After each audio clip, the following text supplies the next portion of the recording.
Hi, we had spinal cord injury T4 incomplete by Hope Garrett, Bree Murphy, and Blaze Spangler. A spinal cord injury at T4 level is at the chest level. They will have full function of their arms, but below T4, trunk and legs are affected. Since we have an incomplete spinal cord injury, the physical changes depends on the area of the spinal cord damage. Some voluntary movement or sensation could be intact below the injury.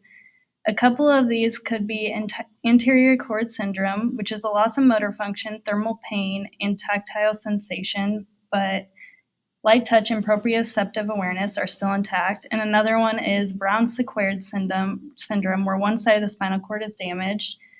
And on one side, they would have loss of motor, deep touch, and proprioceptive awareness below.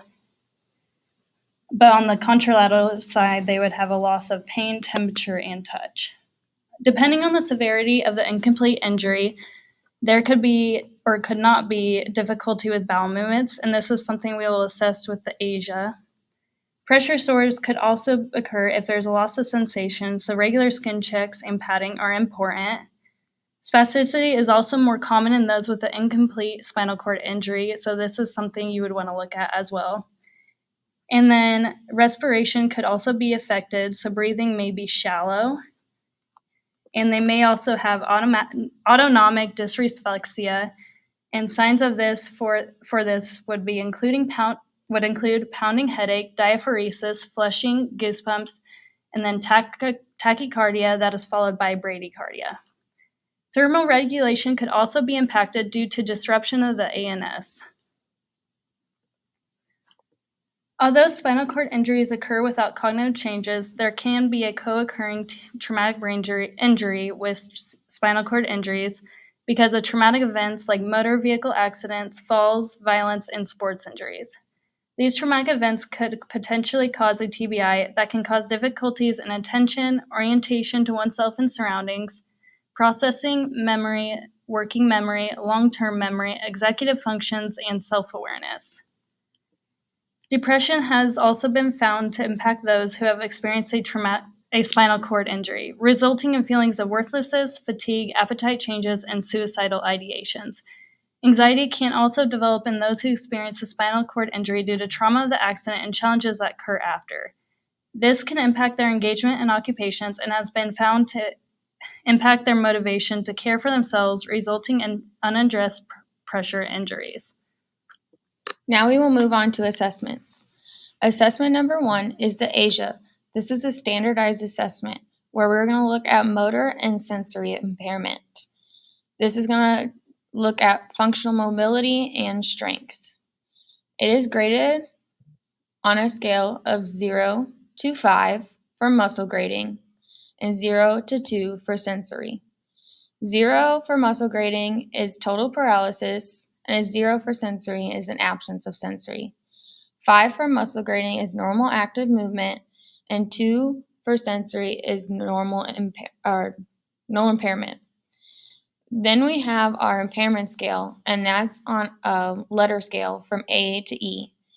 A is a complete injury, meaning there is no sensory or motor function.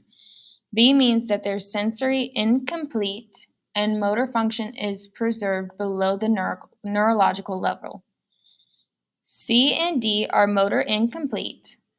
C, motor function is preserved at the most caudal sacral segment for voluntary contractions, and the muscle grade is below 3. D, half or more key muscle functions, and muscle grade is equal to or above 3. E is normal. I chose this assessment because we will need to know how capable the person is of doing an activity. Moving on to assessment number 2. This will look at activity participation. I chose the activity card sort, which is a standardized assessment. This will look at activities of daily living, life participation, and occupational performance. Some of these include yard work, dishes, laundry, cooking dinner, driving, eating at a restaurant, bird watching, and traveling. Out of these, a client will pick 5 activities that are their favorite and sort them into different categories. This will learn more about the client's activity patterns and interests in order to promote their development of their participation. I chose this so we as occupational therapists can ensure our client is actively engaged in participating in therapies. The next assessment and final assessment is a home assessment / modification. We chose the Safe at Home checklist, and it was created by Rebuilding Together. It looks at safety and independent living. Some of these include looking at the exterior interior doors, the bathroom, the kitchen, electrical outlets, laundry, windows, and bedroom. This is just a few. I chose this activity or assessment because our client is able to live independently, so we need to ensure that they are able to return home safely and be as independent as possible. And then finally, for interventions, the first intervention I chose to target trunk strengthening. Since the client's injury happened at the T4 level, their core will be weaker. So an intervention that I thought we could include would be putting a puzzle together or playing a game that would be outside the client's base of support. Throughout the session, we would move the puzzle or the game to their right, left, and then center.